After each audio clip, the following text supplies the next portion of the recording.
Tout le plaisir est pour nous d'être chez vous, mesdames et messieurs, pour parler sport. En tout cas, soyez les bienvenus sur le plateau de Sport 45. Mesdames et messieurs, outre nos deux consultants, Christian Otato et Prince Kakou, en tout cas, nous recevons ce soir l'entraîneur de la DGSP Handball Senior Dames avec Simon Badenika. Mesdames et messieurs, nous parlerons du tirage au sort de la 38e édition du championnat d'Afrique des clubs vainqueurs de coupe. Ce tirage au sort s'est déroulé à Abidjan, au siège bien évidemment de la CAB, à Abidjan, en Côte d'Ivoire. Eh bien, ça s'est déroulé le 14 avril dernier, pour être précis. La DGSP, mesdames et messieurs, est logée dans l'unique groupe des dames que compte ce championnat, avec les équipes comme Petro Atlético d'Angola, FAP du Cameroun, Héritage de la République démocratique du Congo, Bandama de la Côte d'Ivoire et Dynamique du Cameroun. Alors, coach, bonsoir. Et merci d'être venu sur ce plateau. Merci. Christian Otato, Prince Kakou, une fois de plus, bonsoir. Et merci pour votre expertise de tout à l'heure. Bonsoir. Voilà, mesdames et messieurs, nous allons ouvrir Sport 45 de ce soir par le football avec les quarts de finale aller des compétitions africaines interclubs. Mais la rencontre au niveau de la Ligue des Champions, mesdames et messieurs, qui va nous intéresser est celle où évoluent les Congolais. En tout cas, Gimbenza, Christian Otato. Gimbenza est allé gagner du côté d'Alger face à Belouizdad.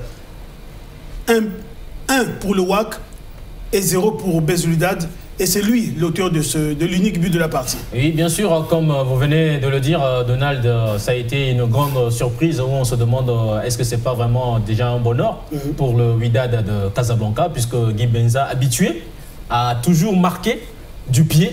Cette fois-ci, a marqué de la tête. Ah, il a marqué de la tête. Pour offrir le but, l'unique but de la partie du Wydad de Casablanca en terre algérienne. Alors, ça veut simplement dire que Prince Kakou, le Congolais, est en confiance. Oui, depuis quelque temps, on se rend compte que Gimbenza est en grande forme. Si tu vois bien, c'est pratiquement le numéro 1 de son club. Les buts décisifs, c'est lui qui les marque souvent, que ce soit en championnat ou en Coupe africaine. Vraiment, il ne peut que faire des émeutes. En tout cas, c'est l'attaquant que le Congo a vraiment besoin actuellement.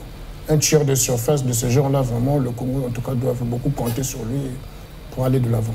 Voilà, nous allons très rapidement aller à Alger pour suivre quelques extraits justement de ce match qui a opposé Belouizdad et le Wydad de Casablanca. Je vous rappelle, mesdames et messieurs, le Wydad a gagné ce match sur le score étriqué d'un but à 0, but du Congolais Gimbenza. Suivez.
I fall.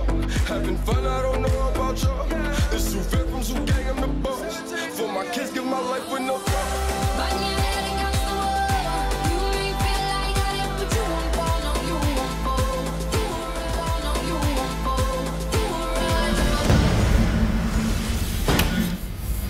Voilà, belle opération, mesdames et messieurs, pour le Petro Atlético de Luanda, en tout cas, qui a eu raison des Sud-Africains de Mamelodi Sundowns, Christian. Lorsqu'on reçoit pour ce genre de compétition à la maison, il faut tout faire, malheur, tout faire pour s'imposer parce qu'on ne sait pas de quoi est fait la manche retour. Effectivement, l'équipe de Petro Atlético de Luanda a vraiment assuré l'essentiel. Ils ont gagné sur un score de 2-1.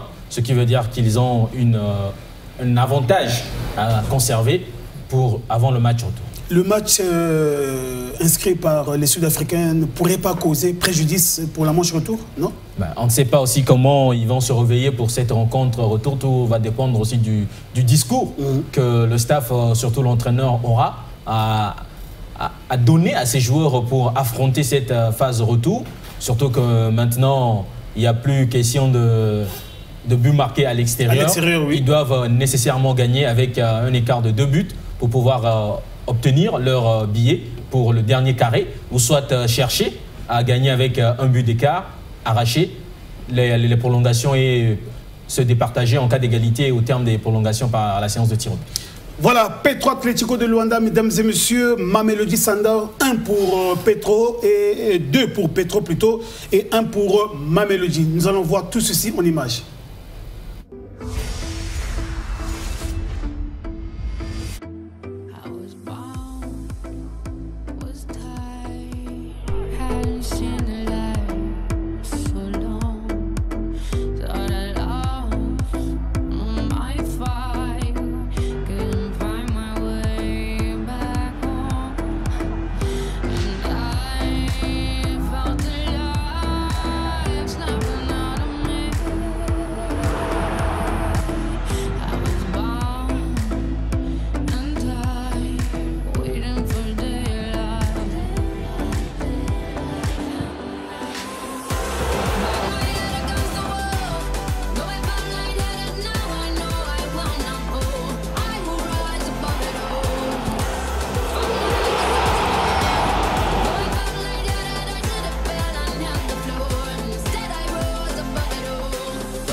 Having fun, I don't know about y'all.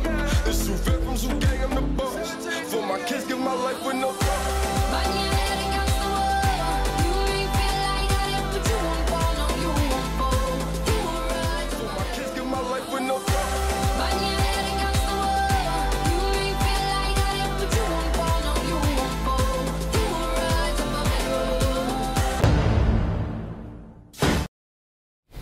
Voilà, autre résultat, Al-Khali d'Égypte qui recevait le Raja de Casablanca a eu raison de Raja de Casablanca. En tout cas, les Égyptiens se sont imposés sur le score de 2-1.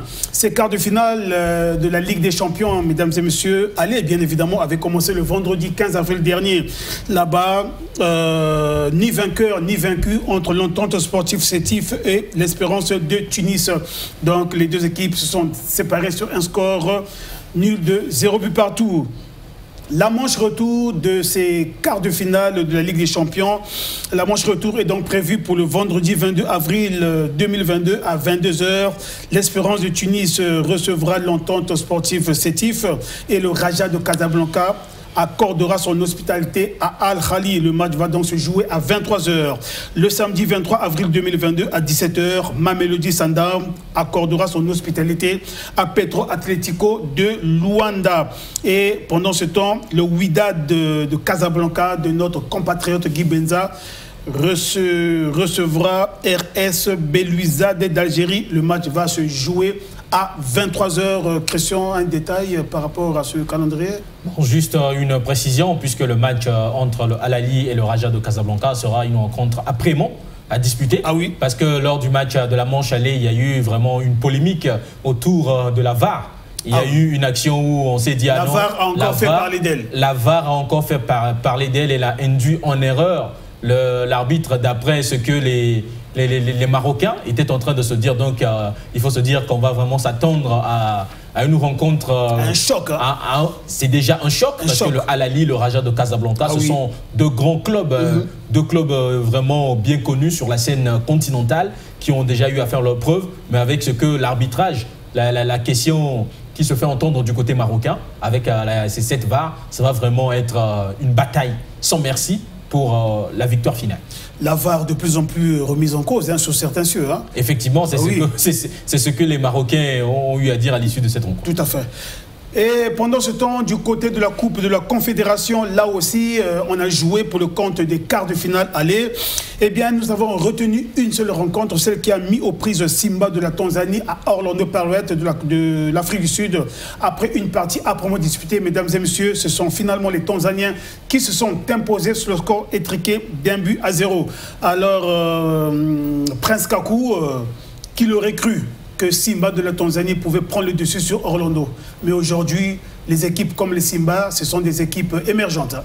Et ce qui se passe ne surprend personne. Oui, effectivement, Donald, actuellement, quand on voit cette équipe de Simba, depuis quelques années, ça prend de l'ampleur. C'est pas étonnant, ils sont en train de travailler. Tu vois, même le championnat tanzanien, actuellement, c'est parmi, je pense, les 10 meilleurs championnats au niveau continental. Et Simba, ils ont mis des moyens, ils progressent. C'est le travail qui ne fait que payer. C'est pas étonnant actuellement qu'ils puissent battre cette équipe d'Orlando Pirates, qui est une équipe de référence au niveau continental. Donc, maintenant, les équipes de petites équipes, on a vu pendant la CAN, au niveau des nations, même au niveau des clubs, les équipes se valent maintenant. Seuls peut-être nous, les Congolais, on est en train de rêver. Comme on ne travaille pas, on était au podium à l'époque, maintenant on est au dernier rang, parce qu'on n'a pas su un peu canaliser les choses. On ne travaille plus. On ne travaille pas et les autres progressent. Tu vois, c'est moi ce qu'ils ont de faire. Ça fait plaisir en Afrique. Qui pouvait croire que la Tanzanie, c'était pas une nation de football à l'époque? Devant Orlando Pirates qui est reconnu comme des références des clubs africains. Aujourd'hui, ça fait honneur parce qu'on voit que l'Afrique, les équipes se valent, maintenant les gens progressent. Tout à fait. À nous maintenant de travailler aussi pour être au diapason. Mais tout à fait. Nous allons partir du côté de la régie, mesdames et messieurs, pour vous proposer justement un extrait de cette rencontre qui a opposé Simba de la Tanzanie à Orlando de l'Afrique du Sud.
Voilà, en tout cas, les autres travaillent, comme a su le dire Prince Kakou. Et il y a également eu d'autres résultats dans ces quarts de finale allés de la Coupe de la Confédération. Al-Ittihad et Amli Tripoli, deux clubs libyens, se sont affrontés, en tout cas ni vainqueur ni vaincu. Les deux équipes se sont séparées sur un score de parité de 0 but partout. Pyramide FC d'Égypte, le tout-puissant Manzembe, là aussi, même score, ni vainqueur ni vaincu. Et là où il y a eu au moins un vainqueur du côté de l'Égypte, Al-Masiri qui recevait RS Berkane du Maroc. En tout cas, après une partie âprement disputée, mesdames et messieurs, ce sont les Égyptiens qui se sont imposés sur le score de 2 buts à 1.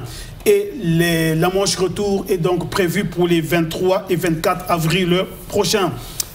Christian, Otato, Al-Masiri, RS Berkane. Al-Masiri, c'est l'équipe qui a terminé en deuxième position dans le groupe C. Dans le groupe E, évolué le représentant congolais, l'AS Auto. Tout à fait. Déjà, quand vous donnez ce résultat, les Congolais ont quand même une idée ouais. de ce club égyptien du Al-Masri qui a fait mordre de la poussière à l'AS Auto, l'unique représentant congolais qui avait pu atteindre les phases de groupe des compétitions continentales. Et le voilà déjà, là il a pris un sérieux avantage face au RS Berkane pour le compte des quarts de finale aller de la Coupe de la Confédération. Voilà, nous allons à présent parler, mesdames et messieurs, championnat national d'élite direct Ligue 1 ici chez nous.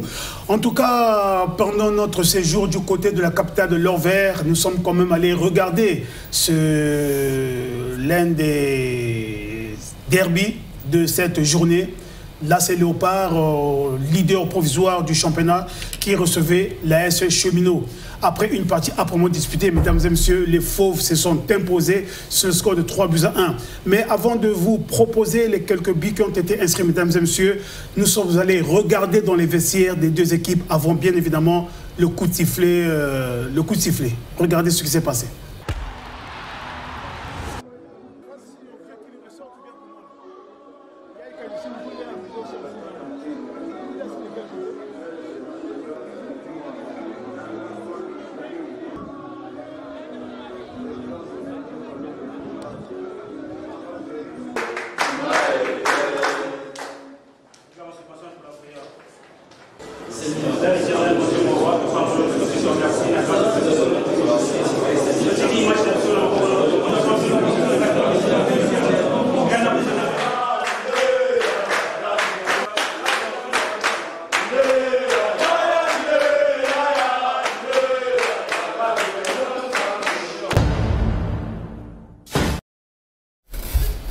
Eh bien, comme à l'accoutumée, mesdames et messieurs, une petite prière. On a remis le match entre les mains du Seigneur.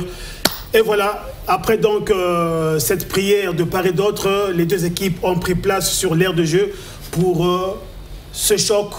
Un match très capital pour l'AS Léopard qui voulait coûte que coûte engranger ces 3 points afin d'envisager avec sérénité la suite de la compétition. Mesdames et messieurs, je m'en vais vous proposer justement un extrait de ce match. Suivez.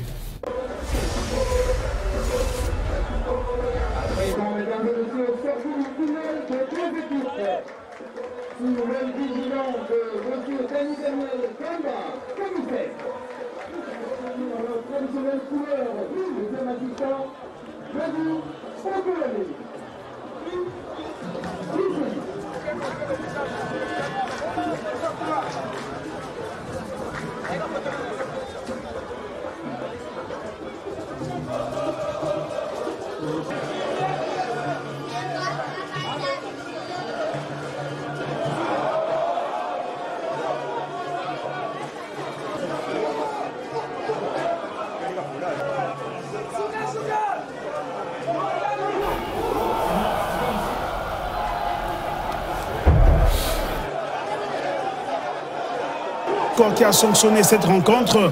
Il faut dire que le premier but de l'AS Léopard a été inscrit à la 45e seconde, s'il vous plaît, Christian Tato, 45e seconde, par le renard de surface, Chadley Kennedy. Oui, Chadley Kennedy. Il a encore fait parler de lui. Il a encore fait parler de lui, effectivement. Donc, il maintient toujours son positionnement de leader du classement des buteurs du championnat national. Voilà, et donc lorsque Chadli Kennedy, mesdames et messieurs, ouvre le score, le second but de l'AS Léopard a été inscrit par Makoso Floyd. C'était quasiment à la 25e minute. Et le troisième but, à la mi-temps, donc les deux équipes étaient pas égalité. Hein. L'AS Léopard menait déjà sur le score de 2-0. Et c'est au retour des Citrons que les Fauves ont inscrit le troisième but par le même Chadli Kennedy à la 66e minute. Comme vous le constatez, la chorale de l'AS Cheminot était là, bel et bien présente du côté du stade Paul Sahel Moukila à Dolisie. Cette chorale qui a chanté du début jusqu'à la fin du match, mais malheureusement, en tout cas, les joueurs de leur côté, voilà, l'arbitre Nkunku Messi, l'arbitre central, c'était donc là la mi-temps de ce match. Et là, nous repartons pour la reprise. Et le troisième but de l'AS Léopard a été inscrit par, comme je vous l'ai dit, le renard de surface, Chadli Kennedy. C'était à la 66e minute, après donc l'autogol de l'AS Cheminot.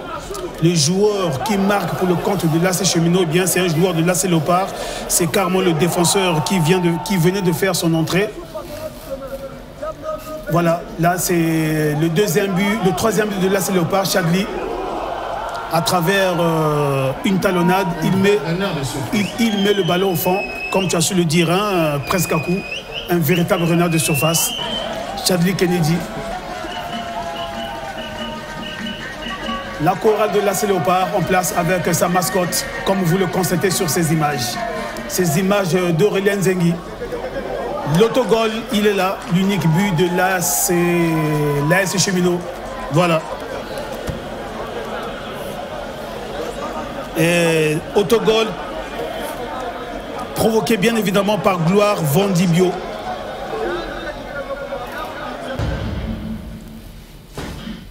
Nous allons à présent, mesdames et messieurs, après avoir regardé comment est-ce que ces buts ont été inscrits là-bas du côté du stade Paul Sahel Moukila, nous allons à présent vous proposer les réactions recueillies par les deux entraîneurs. D'abord Jean-Pierre Mouzita de l'AS Cheminot et Cyril Ndonga, entraîneur de l'AS Léopard. Suivez-les tour à tour. Bon, nous nous sommes inclinés par des erreurs techniques, hein, car le contenu de jeu, je pense que mon équipe n'a pas failli sur le jeu, mais nous avons perdu sur les détails. Alors les détails nous ont cloués, contraints d'accepter et puis de préparer le prochain match. Je regrette ces erreurs-là. Ces erreurs nous ont punis. Sincèrement, sur le contenu du match, je ne peux pas regretter, mais les erreurs nous ont punis. Non, les consignes ont été respectées, mais c'est des erreurs techniques. Voilà, c'est les erreurs techniques qui ont poussé que Léopard puisse avoir les avantages. Ils ont gagné, ils ont mérité. Bravo pour eux. Merci. Nous empruntons là la ligne droite. Et il va falloir donc match après match essayer de se concentrer parce que le championnat devient très relevé. Le championnat devient très difficile. Je disais aux enfants lors de la causerie d'avant-match que on peut écrire une très belle page de l'histoire, mais pour cela il va falloir donc mettre les bouchées doubles afin que nous ne fassions pied de figure. On a fait 3 matchs nuls d'affilée. C'est comme une tache d'huile. Donc il était question donc cet après-midi que nous puissions impérativement prendre 3 points pour continuer à colmater les points parce que le décompte c'est dans cette journée qui reste. Donc il va falloir match après match avec le même engouement, la même détermination, histoire de prendre plus de points parce que derrière nos poursuivants immédiats ça bouge. Donc il va falloir donc chaque match est une finale pour nous et que ça nous a reçu cet après-midi. On a fait un match exemplaire. Je crois que tactiquement, vous avez suivi le match avec nous. C'était de belles factures. Cheminot est venu pas en victime résignée une fois de plus. Mais je pense que c'est de bon augure. Je crois qu'on doit remettre le tablier pas plus d'une semaine à Brazzaville contre Gestet. Donc vous conviendrez avec moi que ça devient difficile. Les organismes ont subi certains préjudices. Donc il faut gérer tout ce beau monde pour que nous puissions accoster à bon port. Mesdames et messieurs, nous allons à présent, Christian Tato, il y a eu plusieurs rencontres lors de cette 20e journée, c'est ça? Oui, effectivement, cette 20e journée qui s'est à peine bouclée cet après-midi au niveau du stade Alphonse Massamadeba. La grande information que nous avons, c'est que Mwandibi a fait parler vraiment de lui, il a fait parler de son talent. L'étoile du Congo. Le renard de surface, c'était là. Bien sûr, donc on peut dire qu'il a répondu. Il a répondu à Chadli Kennedy. Si Kennedy s'est offert un doublé, la veille, du côté de Lizy, ici, lui, on a eu à apprendre qu'il s'est offert un quadruplé. Le tout premier quadruplé de cette saison. Et si je comprends bien, l'étoile du Congo s'est imposée. L'étoile du Congo a cartonné 4-0 cet après-midi. Pendant ce temps, la veille de cette victoire de l'étoile du Congo, il y avait aussi la victoire de l'AS Oto. Étoile du Congo, tu ne dis pas, l'étoile du Congo a battu quelle équipe? Ouais, l'étoile du Congo a battu le FC Natalis. Ah, Natalis de Pointe-Noire. Oui, il a battu le FC Natalis. Pendant ce temps, Patronage s'est incliné contre l'équipe de l'AS Oto sur le score de 2-0. L'équipe de Kara a fait 0-0 contre Nico Nikoye. V-Club Mokanda et JST se sont départagés sur le même score. L'Interclub et le FC Konzo ont fait match nul 1-1. Benjé s'est incliné face à Diable Noir sur le score de 3-1. Et une idée approximative du classement provisoire? Et oui, c'est toujours l'AS Léopard qui est en tête de ce classement avec ses 43 points. Actuellement, l'équipe de l'AS Oto vient en seconde position avec 41 points. Diable Noir qui suit avec 37 points. Kara qui a fait match nul tout comme l'équipe de JST qui a fait aussi match nul. Tous deux, ils ont 31 points. Pendant ce temps, l'Interclub, lui, après son match nul, n'a pas su profiter avec 28 points. Il s'est d'ailleurs fait dépasser par l'équipe de l'Étoile du Congo, puisque l'Étoile avait 25 points. Avec sa victoire, actuellement, l'Étoile est à 28 points. L'Interclub, même nombre de points. Le FC Konzo a 27 points. Donc voilà à peu près la première moitié. À quoi ressemble la première partie de ce classement. Tandis que dans la seconde partie, Nico reste toujours dernier, malgré son match nul, avec 12 points. L'équipe de Patronage, qui vient avant lui, après sa défaite, est à 13 points. BNG à 15 points. Donc, ce qui veut dire que vraiment la concurrence est entre les trois dernières équipes au niveau de ce classement. 16, 15, 16, 14, 13 et 12. Ça c'est vraiment une lutte. Parce que Natalis, qui a perdu, est à 19 points. Même en cas de défaite actuellement, n'aura pas vraiment trop de menaces par rapport à ces trois derniers. Et la 21e journée, mesdames et messieurs, qui démarre déjà ce mercredi, sera marquée par un choc qui mettra aux prises le deuxième du classement et le troisième. J'ai donc cité l'AS Oto et Diable Noir. Ah oui, bon, c'est juste pour une précision, c'est le match remis. C'est le match remis, oui. Oui, le match remis de la 18e journée qui ne s'était pas tenu. Donc, puisqu'il faut préciser que l'AS Oto a 2 rencontres en retard. Il a 2 matchs de moins. Il y a la rencontre, comme vous l'avez dit, qui va avoir lieu ce mercredi entre Diable Noir et l'AS Oto. Puis le match contre l'AS Léopard, qui sera aussi un match après-mont à disputer. Donc, c'est le match remis de la 18e journée qui va se dérouler et c'est à partir du samedi prochain que va s'ouvrir la 21e journée. Voilà, mesdames et messieurs, parlons à présent handball. Eh bien, comme je vous l'ai dit dans le sommaire de cette émission, nous recevons pour vous l'entraîneur de la DGSP Handball Senior Dames, Simon Badenika. En tout cas, avec le coach, nous parlerons du tirage au sort de la 38e édition du championnat d'Afrique des clubs vainqueurs de coupe qui s'est déroulé le 14 avril dernier au siège de la CAB à Abidjan, Côte d'Ivoire. La DGSP, comme je vous l'ai dit, est logée dans l'unique groupe de dames que compte ce championnat, avec Petro Atlético d'Angola, FAP du Cameroun, Héritage Bandama et Héritage de la RDC, Bandama de la Côte d'Ivoire et Dynamique du Cameroun.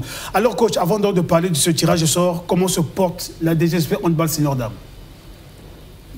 Pour le moment, ça se passe plutôt bien. Oui. Que ce soit sur le plan local, que ce soit au niveau des compétitions internationales dans lesquelles nous sommes engagés, ça se passe plutôt bien. Mais on reste là, il faut rester concentré, travailler, pour ne pas se faire surprendre. Vous avez terminé en apothéose la manche retour, plutôt la manche aller du championnat départemental. Oui, on a gagné tous les matchs. Rudel, Ngoma, prière de nous balancer les quelques extraits des matchs choisis pour la circonstance. Oui, coach, allez-y. Oui, nous avons quasiment gagné tous les matchs et ça se passe vraiment bien, mais comme j'ai dit, il faut qu'on reste concentré. Il y a derrière nous des équipes qui se comportent très bien. Qui se comportent très bien, oui. Juste derrière nous, nous avons Kara, nous avons Otoyo, qui sont très bonnes équipes, qui ont des très bons groupes. Et puis, le faux pas n'est pas permis. Donc, on est là, on reste concentré jusqu'à la fin de la compétition. Tout en ayant à l'esprit les instructions du président général, il faut travailler. Seul le travail paye. Et on ne triche pas. Et on ne triche pas au handball. On ne triche au sport en général, d'une manière générale. On ne triche pas, c'est le travail qui paye. On ne triche pas. Et coach, et comment se comportent toutes les filles? La santé des filles, ça se passe bien? Oui, toujours quelques bobos. Vous savez que le handball, c'est un sport de contact. C'est un sport où on ne peut pas se permettre d'être tout le temps en bonne santé alors que le contact est permanemment là. Et puis bon. Voilà, on a quelques soucis. Après, on a deux kinés qui travaillent bien, qui s'occupent des filles. Bon, voilà, donc pour le moment, pas de cas vraiment grave, mais ça va. Les filles se portent bien. Coach, parlez-nous un peu du match que vous avez livré il y a quelques jours face à l'Étoile du Congo. C'était pas facile. Et au finish, vous avez su tirer votre épingle du jeu. Oui, je crois qu'on a... À la phase aller, c'était l'un des matchs les plus difficiles. Avant notre départ en Algérie, bon, on avait tiré les leçons de ce derby. Et finalement, c'est un derby, il faut l'appeler comme ça. Tout à fait, oui. Et voilà, donc, de retour d'Algérie, on a fait beaucoup de corrections. Mais même là, tout dernièrement, c'était pas facile de gagner. Mais les filles ont été très disciplinées, elles ont respecté les consignes. Et puis bon, voilà, à la fin, on a gagné les 2 points. Coach, est-ce qu'on peut penser que les doublures que vous avez contribuent énormément à la victoire?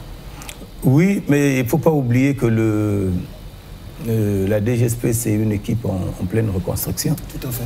Parce qu'après le championnat du monde féminin, on a perdu beaucoup de cadres. Ah ouais. Vous êtes quasiment toute une équipe. Quasiment toute une équipe. Bon, c'est pas facile, même quand vous prenez des valeurs. Il faut refaire l'équipe. Effectivement, mais on a eu des jeunes, c'est vrai, parfois comme la petite Oli Kaka. Elle est très bonne, elle manque un peu d'expérience parfois, mais au niveau de l'énergie, au niveau de l'engagement et tout, elle est là, elle répond. Donc voilà. Ce qui est bien, les jeunes filles s'adaptent facilement. Facilement. C'est pourquoi je dis ça peut manquer un peu d'expérience, mais après, on a beaucoup plus besoin de... Ça va aller. Et oui, coach, est-ce que vous pouvez aussi nous faire un briefing de la victoire d'hier contre le ACL, puisqu'il y a eu un score sans appel, 13-37. Oui, mais ACL fait partie des équipes qui ont subi beaucoup de départs. Oui. Ça, il faut le reconnaître. C'est une équipe aussi qui revient, qui est en reconstruction. C'est une jeune équipe avec... Oui, mais pas trop, parce que nous, on a gardé quelques c'est pire encore. Oui, nous, on a gardé quelques cadres comme Mouélé, qui restait Merci à Nindo. Merci à Nindo, la capitaine, oui. Donc, les quelques cadres qui sont restés, c'est nos cadres. Voilà, ce noyau-là essaie de continuer à travailler. Mais par contre, ACL, c'est pratiquement toute l'équipe qui est... Je ne veux pas parler de... C'est une équipe qui a été décimée, mais c'est une équipe qui est vraiment en reconstruction. Donc voilà, et puis... il y a un grand travail à faire. Exactement. Voilà, alors coach, nous allons parler du sujet pour lequel vous êtes venu sur ce plateau.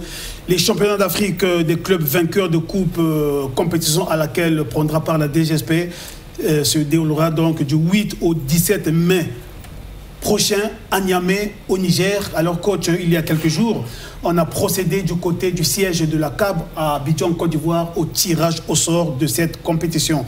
Il faut retenir, coach, qu'au niveau des dames, c'est sous la forme d'un championnat en aller simple qui sera organisé et la première équipe qui totalisera le plus grand nombre de points sera déclarée vainqueur. Vos adversaires sont connus, je m'en vais rapidement vous les rappeler. Petro Atlético d'Angola, FAP du Cameroun, Héritage de la République démocratique du Congo, voilà. Merci Rudel Ngoma, Bandama de la Côte d'Ivoire et Dynamique du Cameroun. Coach, votre réaction à propos justement de ce tirage au sort? Oui, mais je ne sais pas si à ce niveau on peut encore parler de tirage au sort. C'est des équipes connues, hein? Voilà, exactement. Ce sont des retrouvailles. On va peut-être parler des forces en présence. Oui.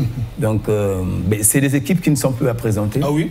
Et toutes ces équipes-là. Vous êtes habitués à ces équipes. Oui, tout à fait, oui. Et c'est des très, très bonnes équipes. Je crois que vous êtes avertis d'avance. Exactement. Il y a 2 équipes qui sont, FAP et Petro, c'est les meilleures équipes de la compétition. Voilà. Parmi les meilleures équipes d'Afrique, vous avez Petro, FAP, mais derrière, Vous avez Bondama de la Côte d'Ivoire, qui est une équipe plutôt jeune. Qui monte en puissance. En puissance parce que ils ont un groupe qui travaille depuis très longtemps. C'est des jeunes filles. Ils ont donné des témoins. À la dernière compétition, ils ont laissé de très bonnes impressions. Et puis vous avez des dynamiques qui a la même dynamique que Bondama. C'est aussi une équipe très jeune. Et puis bon, Héritage qui est habitué de la compétition. Je crois que là, il faut plutôt parler des ingrédients qu'on aura à mettre dans la préparation parce que une équipe, une compétition se prépare. Ça se prépare. Se prépare, oui. Gagner, c'est bien, mais voilà, il faut se préparer quand on veut faire des résultats. Quand on veut faire des résultats, il faut se préparer à... Tu ne diras pas le contraire. Effectivement, quand on dit qui veut aller loin, maintenant, ça monte. Donc, il n'y a pas de miracle, rien que le travail qui peut payer. L'excès de zèle paye cher. On a vu avec des grandes équipes telles que le Paris Saint-Germain, ce qu'il a eu à faire, il a payé cash. Donc, alors, coach, les ambitions, on va une fois de plus, la répétition étant la meilleure des sciences, les ambitions de la DGSP à cette grand-messe de la jeunesse africaine. Oui, mais déjà à notre dernière sortie, on avait terminé au pied du podium. Mais c'était difficile à accepter. Accepter parce qu'on a perdu la demi-finale. Là, nous sommes là, la compétition d'Algérie. Oui. Il y a quelques jours, oui. Exact. Donc, la demi-finale, on l'avait perdue par un but. Par un but. Et après prolongation. Ah oui. Et la petite finale aussi, on l'a perdue par un but. Ça nous a laissé un goût amer. Bon, on va aller, comme le dit le président général, il faut améliorer le classement. C'est notre objectif. On souhaiterait que vous puissiez revenir dans ces mêmes conditions. À l'aéroport, c'est l'ambiance, et puis à la réception chez le président général. Exact. C'est notre souci. Alors, coach, avec le championnat départemental qui se poursuit, cela ne va pas causer un petit préjudice au cas où l'équipe opte pour un stage quelque part, par exemple? Oui, mais déjà, le championnat qui se joue, c'est quasiment un stage. Un stage, oui. Un stage, mais pas dans les mêmes conditions, parce qu'on ne prépare pas une compétition regroupée comme une compétition, comme un championnat départemental, parce que vous avez du temps pour récupérer. Vous jouez, par exemple, là, on a joué dimanche. Aujourd'hui, on ne joue pas, demain, on ne jouera pas. On va peut-être jouer jeudi, mercredi ou jeudi. Vous avez donc le temps de récupérer les blessés. Vous voyez? Et malheureusement, dans une compétition regroupée, vous êtes obligé de jouer tous les jours. Tous les jours. Oui. Voilà, donc 3 fois de suite, vous jouez tous les jours. Et ça pose problème au niveau de la récupération. Donc, du coup, au niveau de la préparation physique, il faut mettre beaucoup d'ingrédients pour que un joueur soit capable de répéter les actions, de répéter les actions chaque jour. Voilà. Donc c'est ça la tu dois avoir vraiment la bonne gestion du groupe. La bonne gestion du groupe. Maîtriser les joueurs qui ont beaucoup joué, qui ont moins joué. Exact. Si tu n'as pas la bonne gestion là vraiment, tu peux perdre les matchs facilement. Donc c'est ça qui fait la différence en fait. Pendant la Ligue des Champions contre Benfica, il a mis l'équipe réserve. Après, lorsqu'ils ont joué dernièrement là en COP, il a mis l'équipe titulaire. Il a gagné parce qu'il a su comment gérer son groupe. C'est ce que le coach est notre métier. S'il n'y a pas cette gestion du groupe, coach, c'est un véritable très important. Hier, par exemple, on a joué à Selm, on a joué avec le deuxième groupe. Le deuxième groupe. Oui, ça c'est pas permis à la compétition regroupée. Puisque tous les matchs sont importants. Tous les matchs sont importants. Maintenant, là, il faut avoir dans le groupe des joueurs de qualité. Exactement. C'est très important. Voilà, en tout cas, mesdames et messieurs, nous allons poursuivre avec le handball pour dire que le premier regroupement des Diables Rouges seniors dames dans le cadre de la préparation de la Coupe d'Afrique des Nations Dakar 2022 et à l'occasion de la fenêtre internationale IHF, en tout cas, à l'occasion, un stage est organisé ici à Brazzaville qui a même débuté ce matin, d'abord avec les filles locales et cet après-midi avec les filles de la diaspora qui sont arrivées ce jour du côté de l'aéroport. Christian Tato, tu y étais? Oui, bien sûr. Elles sont 7 qui ont pallié donc, les rangs de Brazzaville pour rejoindre les joueuses locales, comme vous l'avez dit, qui ont commencé leur préparation. Donc, Rudel Goma, prière de nous balancer les images de l'aéroport. Oui, ce matin, et donc nous avons reçu les 7 joueuses de la diaspora, puisqu'elles sont au total 15. Donc sur 15, déjà, il faut soutirer 2 qui ne seront pas là à cause effectivement du deuil dans lequel se retrouve le handball congolais, puisque nous avons perdu la grande Chantal, l'icône vraiment du handball congolais. Nous allons en parler. Oui, et donc sur les 13 restantes, il y en a eu 7 qui ce matin sont arrivés à Maya Maya. C'est ce que nous sommes en train de voir sur nos écrans. Et ces 7 sont arrivés sous la conduite de la capitaine de Diane Yuinga. Voilà, donc les internationales congolaises sont là. Fonta Diagoura, Tatiana Gona, Cassandra Japon, Rita Saïvara, Léa Limois et Kandé Diarab, tous, comme tu l'as dit, sous la conduite de la capitaine Diane Yinga. Elles ont donc foulé le sol de Brazzaville. Ce stage, je vous l'ai dit, mesdames et messieurs, a donc démarré ce lundi matin, d'abord avec les joueuses locales, et depuis 16h30, ce stage s'est donc poursuivi avec toutes les 19 joueuses convoquées pour la circonstance.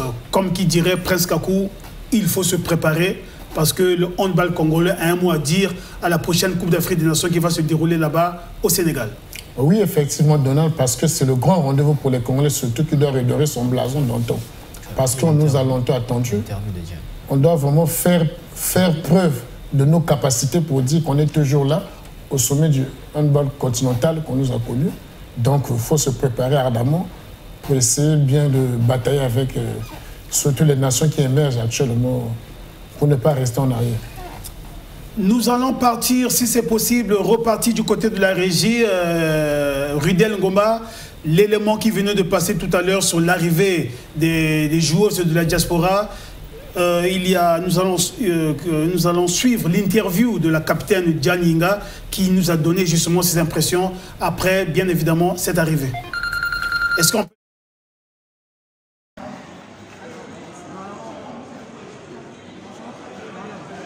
Oui, bonjour Madame Diane. Bonjour Madame Diane, nous venons de vous accueillir ici à l'aéroport international de Maya Maya. Pouvons-nous savoir pourquoi vous êtes en ce net moment ici à Brazzaville? Merci déjà pour l'accueil, c'est très gentil. En fait, nous sommes là dans le cadre de la préparation de la CAN, de la 25e édition, qui se déroulera en novembre au Sénégal. Et donc, pour anticiper et mieux se préparer, vu qu'on a une trame internationale au niveau des différents clubs, et donc que c'est une date qui achève, voilà, nous sommes là pour un stage d'une semaine avec les Diables Rouges locales pour essayer de mettre une cohésion, du moins de mieux se préparer pour faire des meilleurs résultats par rapport à la dernière CAN. Très long, mais je pense que le plus important c'est de bien arriver.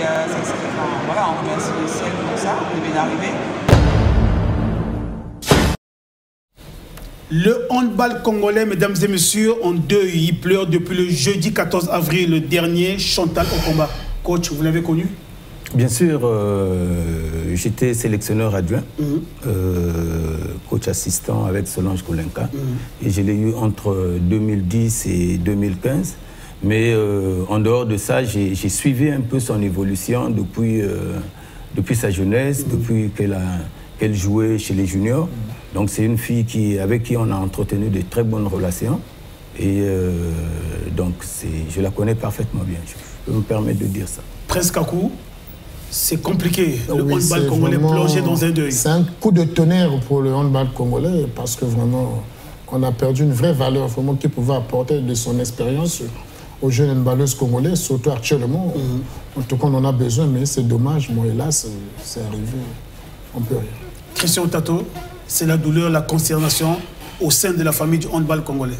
Et oui, effectivement, surtout que Chantal, puisque tous on la connaît, on connaît son parcours, une joueuse qui est passée par toutes les étapes et surtout ce qu'il a eu à faire pour la sélection. Il faut même dire que ce week-end, dans son club là-bas du côté de France, à Montluçon, il y a eu un hommage qui a été rendu. Ah oui. Un hommage rendu. Ce qui est intéressant, c'est que les Congolaises qui évoluent du côté de Montluçon ont réussi vraiment à faire de très bonnes prestations pour vraiment donner ce message d'adieu à Chantal. Voilà, en tout cas, mesdames et messieurs, Chantal fut ancienne handballeuse avec les Diables Rouges et ancienne sociétaire de l'Interclub. Elle évolue actuellement à Blanza Sport Molusson, c'est en France. Elle est décédée des suites d'une longue maladie. Eh bien, ici à Brazzaville, la veillée mortuaire se tient au numéro 1697 de la rue Bakoukoua vers l'avenue du CG Gampo Olilo à Wenze. L'équipe de sport 45 par ma voix présente ses condoléances d'abord à la famille handball congolais et à la famille biologique de l'illustre disparu. Coach, oui, un détail? Oui, un petit détail, parce que Chantal, le dernier souvenir que je garde d'elle, voilà, je crois que c'est la dernière médaille que l'équipe des dames, senior dames, avait gagnée. Diable Rouge gagne, c'est avec Chantal au combat en 2010 à Maputo. À Maputo, en 2000, c'était la médaille d'argent. Je crois qu'après là, l'équipe nationale n'a plus gagné de médaille, donc c'était important de le signaler. Et à quel niveau elle a porté le handball congolais. Alors, mesdames et messieurs, nous allons boucler cette émission. Nous recevions sur ce plateau le coach Simon Badenika. Coach, avant de nous séparer, avez-vous un détail que vous souhaiterez évoquer, qu'on n'a peut-être pas évoqué au cours de cet échange? Non, pas du tout. Je voudrais quand même ici qu'on se donne un peu plus de chance. La DGSP a besoin de gagner. La DGSP, c'est une équipe qui est très organisée sur le plan local. Et nous sommes affamés. En fait, nous sommes affamés parce que ce soit sur le plan local, que ce soit au niveau international, on n'arrive pas encore à hisser ce club-là qui est suffisamment organisé. Sur le plan international, vous avez déjà commencé à prouver de quoi vous êtes capable. Bien sûr. Il faut poursuivre dans cette logique, voilà. dans cette lancée. Et puis le patron nous demande... Il faut maintenant gagner des titres. Le patron nous demande un peu plus. Voilà pourquoi je dis il faut qu'au niveau de la préparation, qu'on se donne beaucoup plus de moyens pour atteindre ces objectifs-là. Coach, dans ce stage qui s'est ouvert ce matin, la DGSP a 6 joueuses au niveau de l'équipe nationale. Comment ça va se passer avec les matchs du championnat départemental? Vous arrêtez carrément ou bien... Bon, je ne sais pas trop bien, j'ai parlé avec le secrétaire général. Oui. Ils auraient écrit parce que on ne connaît pas l'intensité du travail qu'il y aura là-bas. Là-bas, tout à fait. Et puis, on ne va pas désorganiser le stage parce qu'après, il faut récupérer les joueuses pour venir jouer, faire un match de championnat.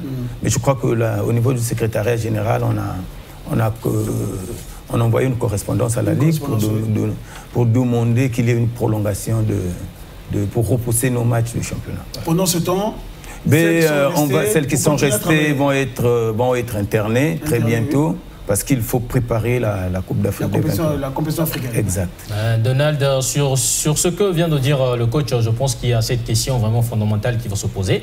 Pourquoi les ligues congolaises, lorsqu'elles décident de publier les calendriers des compétitions nationales, ne tiennent pas en ligne de compte. Elles ne prennent jamais en ligne de compte les dates internationales, que ce soit des compétitions interclubs ou des journées que ce soit des journées FIFA, des journées dans tous les sports. Pourquoi vraiment ce problème? Parce que ça cause beaucoup de problèmes après des matchs remis. Ces matchs remis, après quand l'équipe qui a ce profit de jouer ces matchs remis, elle se rend compte, ah non, mes adversaires ont 32 points, ah non, je dois Je pense que pour la question, nous allons inviter soit le secrétaire général de la fédération ou de la Ligue sur ce plateau pour en parler. Voilà, mesdames et messieurs, complètement bouclé, nous recevions sur ce plateau Simon Badenika, entraîneur de la DGSP Handball Senior Dames. Avec lui, nous avons parlé du tirage au sort de la 38e édition du championnat d'Afrique des clubs vainqueurs de coupe qui va se dérouler du côté de Niamey. C'est au Niger du 8 au 17 mai prochain. La DGSP, mesdames et messieurs, aura comme adversaire Petro Atlético d'Angola, FAP du Cameroun, Héritage de la République démocratique du Congo, Bandama de la Côte d'Ivoire et Dynamique du Cameroun. Retenez que au niveau des dames, c'est sous forme d'un championnat en aller simple qui sera organisé et la première équipe qui totalisera le plus grand nombre de points sera déclarée vainqueur de cette 38e édition. Voilà, complètement bouclé. Merci coach d'avoir répondu à notre appel. Merci Christian Otato. Merci à Preskakou pour votre expertise. Merci à toute l'équipe technique. Mesdames et messieurs, quant à moi, je vous dis au revoir. Bonne suite de programme sur votre chaîne de prédilection, la DRTV Internationale. Au revoir.